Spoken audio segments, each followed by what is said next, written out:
Hi, chicken ചുക്കയുടെ recipe ആയിട്ടാണ് വന്നിട്ടുള്ളത്. ഇത് നല്ല അടിപൊളി ടേസ്റ്റുള്ള ചിക്കൻ ചുക്കയാണ്. എന്തായാലും ഇതുപോലെ ഒന്ന് ട്രൈ ചെയ്ത് നോക്കുക. വീഡിയോ ഇഷ്ടമാവുകയാണെങ്കിൽ ഒന്ന് ലൈക്ക് ചെയ്തിട്ട് കാണണേ. അതുപോലെ സബ്സ്ക്രൈബ് ചെയ്യാൻ പറ്റുവാണെങ്കിൽ ഒന്ന് സബ്സ്ക്രൈബ് ചെയ്തിട്ട് കൂടി സപ്പോർട്ട് ചെയ്യുക. അപ്പോൾ ഈ ഒരു ചിക്കൻ ചുക്ക എങ്ങനെയാണ് നല്ല ടേസ്റ്റിൽ ഉണ്ടാക്കുന്നതെന്ന് നോക്കാം.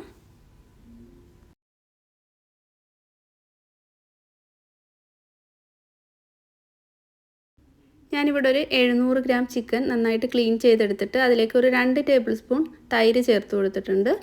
ഇനി ഇതിലേക്ക് മുളക് പൊടിയും മഞ്ഞൾപ്പൊടിയും കുരുമുളകിൻ്റെ പൊടിയൊക്കെ ചേർത്ത് കൊടുക്കാം. ഞാനിവിടെ 1/2 ടീസ്പൂൺ മഞ്ഞൾപ്പൊടിയും 1 ടേബിൾ സ്പൂൺ മുളക് പൊടിയും ചേർത്ത് കൊടുത്തിട്ടുണ്ട്. എരിവ് അനുസരിച്ചിട്ട് കുരുമുളകിൻ്റെ പൊടിയൊക്കെ ചേർത്ത് കൊടുക്കാം. പിന്നെ ഇതിലേക്ക് ഗരം മസാലയാണ് ഒരു 1/2 ടീസ്പൂൺ ചേർത്ത് കൊടുത്തിട്ടുള്ളത്. ആവശ്യത്തിന് ഉപ്പും ചേർത്തിട്ട് ഇതൊന്ന് മിക്സ് ആക്കിയിട്ട് മാറ്റി വയ്ക്കുക. ഒരു 10 മിനിറ്റൊക്കെ മാറ്റി വെച്ചാൽ മതിയാവും. ആ നേരത്തെ ഇതിലേക്കുള്ള സവാളയൊക്കെ ഒന്ന് ഫ്രൈ ചെയ്തെടുക്കാം.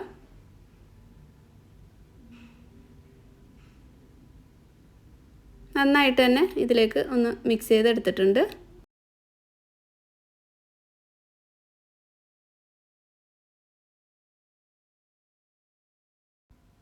ഞാനിവിടെ സവാള ഒരു 4 എണ്ണം മീഡിയം സൈസിലുള്ളതാണ് എടുത്തിട്ടുള്ളത്. അത് ഇതുപോലെ ഒന്ന് കട്ട് ചെയ്തെടുത്തിട്ടുണ്ട്. ഒരു പാൻ ചൂടായപ്പോൾ അതിലേക്ക് വെളിച്ചെണ്ണ ചേർത്ത് കൊടുത്തിട്ട് സവാള ഫ്രൈ ആക്കി എടുക്കുന്നുണ്ട്. 2 തവണയായിട്ട് വെച്ചിട്ടാണ് ഈ ഒരു സവാള ഫ്രൈ ചെയ്തെടുക്കുന്നത്. ഒരു മീഡിയം ഫ്ലെയിമിൽ ഫ്രൈ ചെയ്തിട്ട് ഒന്ന് നന്നായിട്ട് കളർ ചേഞ്ച് ആയി തുടങ്ങുമ്പോൾ ഫ്ലെയിം ഒന്ന് ലോയിലേക്ക് ആക്കി വെച്ചിട്ട് വേണം ഇത് ഫ്രൈ ചെയ്തെടുക്കാൻ. കരിഞ്ഞു പോകാതെ ഫ്രൈ ആക്കി എടുക്കാം. ഇതേപോലെ കളറൊന്ന് മാറിക്കഴിഞ്ഞാൽ ലോ ഫ്ലെയിമിലേക്ക് വെച്ചിട്ട് വേണം ഇത് കോരിയെടുക്കാനായിട്ട്, അല്ലെങ്കിൽ പെട്ടെന്ന് തന്നെ കരിഞ്ഞു പോവും.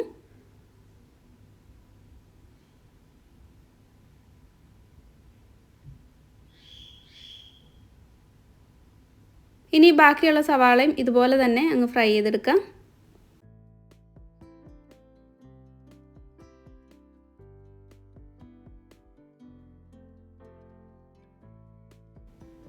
സവാള നന്നായിട്ട് ഫ്രൈ ചെയ്തെടുത്തിട്ടുണ്ട്. ഇനി ആ ഒരു എണ്ണയിലേക്ക് തന്നെ ചിക്കൻ നേരത്തെ മസാല പുരട്ടി വെച്ചിട്ടുള്ളത് ഫ്രൈ ആക്കി എടുക്കുന്നുണ്ട്. ഒരുപാടങ്ങ് ഫ്രൈ ചെയ്ത് നല്ല നമ്മൾ ചിക്കൻ ഫ്രൈ റെഡിയാക്കുന്ന പോലെ ചെയ്യണ്ട. ഒരു ഹാഫായിട്ട് കുക്ക് ചെയ്തെടുത്താൽ മതി.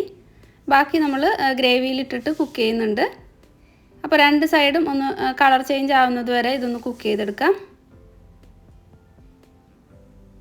ഒരു സൈഡ് ആയി കഴിഞ്ഞപ്പോൾ ഇതുപോലെ മറിച്ചിട്ട് കൊടുത്തിട്ട് 2 സൈഡും ഒന്ന് കുക്ക് ചെയ്തെടുക്കുന്നുണ്ട്.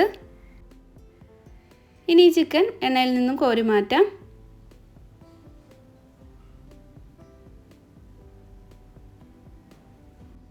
ഇപ്പോൾ ചിക്കൻ കോരി മാറ്റിയിട്ടുണ്ട്. ആ ഒരു എണ്ണയിൽ തന്നെ ഇഞ്ചി വെളുത്തുള്ളി പേസ്റ്റ് ചേർത്ത് കൊടുക്കുക. ഞാനിവിടെ ഒരു 2 ടേബിൾ സ്പൂൺ ഇഞ്ചി വെളുത്തുള്ളി ചതച്ചതാണ് ചേർത്ത് കൊടുത്തിട്ടുള്ളത്. അതിൻ്റെ പച്ചമണമൊക്കെ നന്നായിട്ട് പോകുന്നത് വരെ ഇതൊന്ന് വഴറ്റിയെടുക്കാം.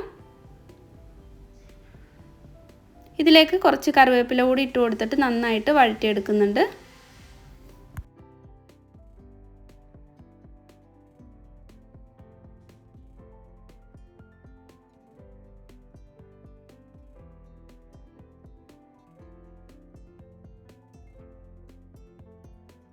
ഇപ്പോൾ ഇഞ്ചിയുടെ വെളുത്തുള്ളിയുടെയൊക്കെ പച്ചമണം പോയിട്ടുണ്ട്. ഇതിലേക്ക് ഇനി മുളക് പൊടിയൊക്കെ ചേർത്ത് കൊടുക്കാം. ഞാനിവിടെ ഒരു 2 ടേബിൾ സ്പൂൺ അധികം എരിവില്ലാത്ത മുളക് പൊടിയാണ് ചേർത്തിട്ടുള്ളത്. 1/4 ടീസ്പൂൺ മഞ്ഞൾപ്പൊടി ചേർത്തിട്ടുണ്ട്. ഇനി എരിവനുസരിച്ചിട്ട് കുരുമുളക് പൊടി ചേർക്കാം. ഞാനിവിടെ ഒരു 1/4 ടീസ്പൂൺ കുരുമുളക് പൊടി ചേർത്ത് കൊടുത്തിട്ടുണ്ട്. ഇനി ഇതിലേക്ക് ഒരു 1/4 ടീസ്പൂൺ വലിയ ജീരകം പൊടിച്ചതും 1/2 ടീസ്പൂൺ ഗരം മസാലയും ചേർക്കുന്നുണ്ട്. 2 ടേബിൾ സ്പൂൺ മല്ലിപ്പൊടി കൂടി ചേർത്ത് കൊടുക്കാം. ഫ്ലെയിം കുറച്ച് വെച്ചിട്ട് വേണം പൊടികളൊക്കെ ചേർത്ത് കൊടുക്കാനായിട്ട്. എന്നിട്ട് ലോ ഫ്ലെയിമിൽ തന്നെ ഇട്ടിട്ട് ഇതിൻ്റെ പച്ചമണം പോകുന്നത് വരെ ഒന്ന് വഴറ്റിയെടുക്കാം.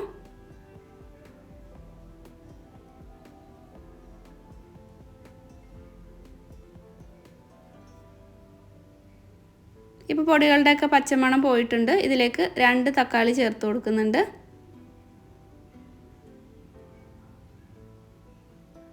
തക്കാളിയൊക്കെ നന്നായിട്ടൊന്ന് വഴന്ന് കിട്ടാനായിട്ട് കുറച്ച് ഉപ്പ് കൂടി ചേർത്തിട്ട് നന്നായിട്ട് വഴറ്റിയെടുക്കാം.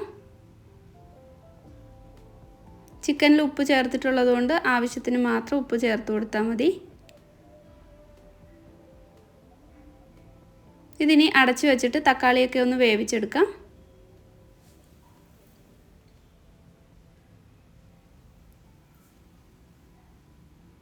ഇപ്പോൾ തക്കാളിയൊക്കെ നന്നായിട്ട് വെന്ത് വന്നിട്ടുണ്ട്. നന്നായിട്ട് ഒന്നുകൂടി ഒന്ന് ഉടച്ചു കൊടുക്കാം.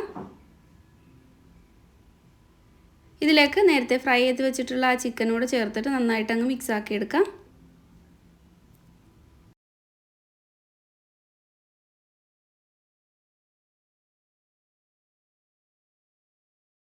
നല്ലപോലെ തന്നെ മിക്സ് ചെയ്തെടുത്തിട്ടുണ്ട്. ഇതിലേക്ക് പാത്രത്തിൽ കുറച്ച് വെള്ളം ഒഴിച്ചിട്ട് ചേർത്ത് കൊടുത്തിട്ടുണ്ട്. ഒരുപാട് വെള്ളം ഒഴിച്ച് കൊടുക്കണ്ട. ഒന്നുകൂടെ മിക്സ് ആക്കിയിട്ട് ഇതിനെ അടച്ച് വെച്ചിട്ട് ഒരു 2-3 മിനിറ്റ് ഒന്ന് കുക്ക് ചെയ്തെടുക്കാം. ഇതിൽ ചേർത്തിട്ടുള്ള മുളക് പൊടിയൊക്കെ ഈ ചിക്കനിലേക്ക് നന്നായിട്ടൊന്ന് പിടിക്കാനായിട്ട് ഒന്ന് അടച്ച് വെച്ച് കുക്ക് ചെയ്യാം.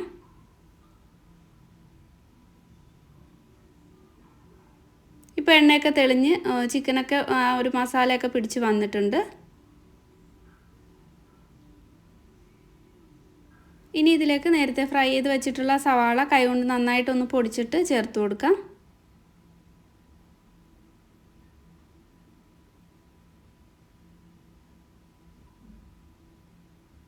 ഫ്രൈ ചെയ്തിട്ട് ഒന്ന് തണുത്ത് കഴിയുമ്പോൾ തന്നെ പൊടിച്ച് വെക്കണം. അല്ലെങ്കിൽ ഒരുപാട് തണുത്ത് കഴിഞ്ഞാൽ ഇത് പൊടിഞ്ഞ് കിട്ടാൻ കുറച്ച് ബുദ്ധിമുട്ടായിരിക്കും. അപ്പോൾ അത് പൊടിച്ചിട്ട് ചേർത്ത് കൊടുത്തിട്ട് നന്നായിട്ട് അങ്ങ് മിക്സാക്കി എടുക്കുന്നുണ്ട്. ഇതിലേക്ക് കുറച്ച് കറിവേപ്പില കൂടി ഇട്ട് കൊടുക്കുക, നല്ലൊരു ടേസ്റ്റിനും മണത്തിനും വേണ്ടിയിട്ട്.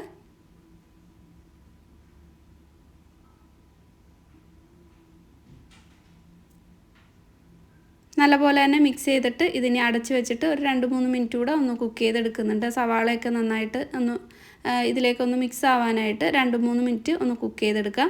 അപ്പോൾ ഇതിലേക്ക് ഇപ്പോൾ വെള്ളം കുറവാണ്, ആവശ്യത്തിന് വെള്ളത്തോടെ ചേർത്തിട്ട് കുക്ക് ചെയ്തെടുക്കാം. ഒരുപാടൊന്നും വെള്ളം വേണ്ട, നല്ല തിളച്ച വെള്ളം ഒരു 1/4 കപ്പ് വെള്ളം ചേർത്ത് കൊടുക്കുന്നുണ്ട്.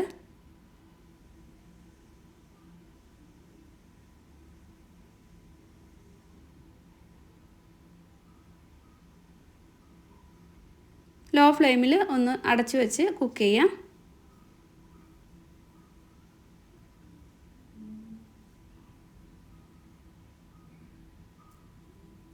ഇപ്പോൾ നന്നായിട്ട് എണ്ണയൊക്കെ തെളിഞ്ഞ് നന്നായിട്ട് തന്നെ വന്നിട്ടുണ്ട്. ഇതിലേക്ക് ഇനി ഒരു 2-3 പച്ചമുളക് ചേർത്ത് കൊടുക്കാം. എരിവനുസരിച്ചിട്ട് ചേർത്ത് കൊടുക്കാവുന്നതാണ്. ആവശ്യത്തിന് കറിവേപ്പിലയോട് ഇട്ടിട്ട് നന്നായിട്ട് മിക്സ് ചെയ്തിട്ട് ഫ്ലെയിം ഓഫ് ചെയ്യാം.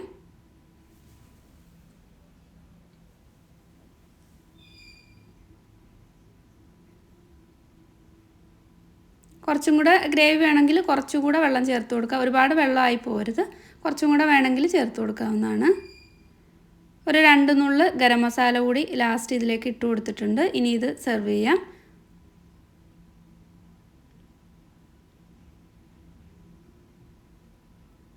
നല്ല അടിപൊളി ഒരു ചിക്കൻ ചുക്കയുടെ റെസിപ്പിയാണ്. എന്തായാലും ഈ രീതിയിൽ ഒന്ന് ട്രൈ ആക്കി നോക്കുക. വീഡിയോ ഇഷ്ടമായിട്ടുണ്ടെങ്കിൽ ലൈക്ക് ചെയ്യാതെ കണ്ടവരൊക്കെ ഒന്ന് ലൈക്ക് ചെയ്തിട്ട് സപ്പോർട്ട് ചെയ്യണേ. അപ്പോൾ അടുത്ത നല്ലൊരു വീഡിയോ ആയിട്ട് വീണ്ടും കാണാം. താങ്ക്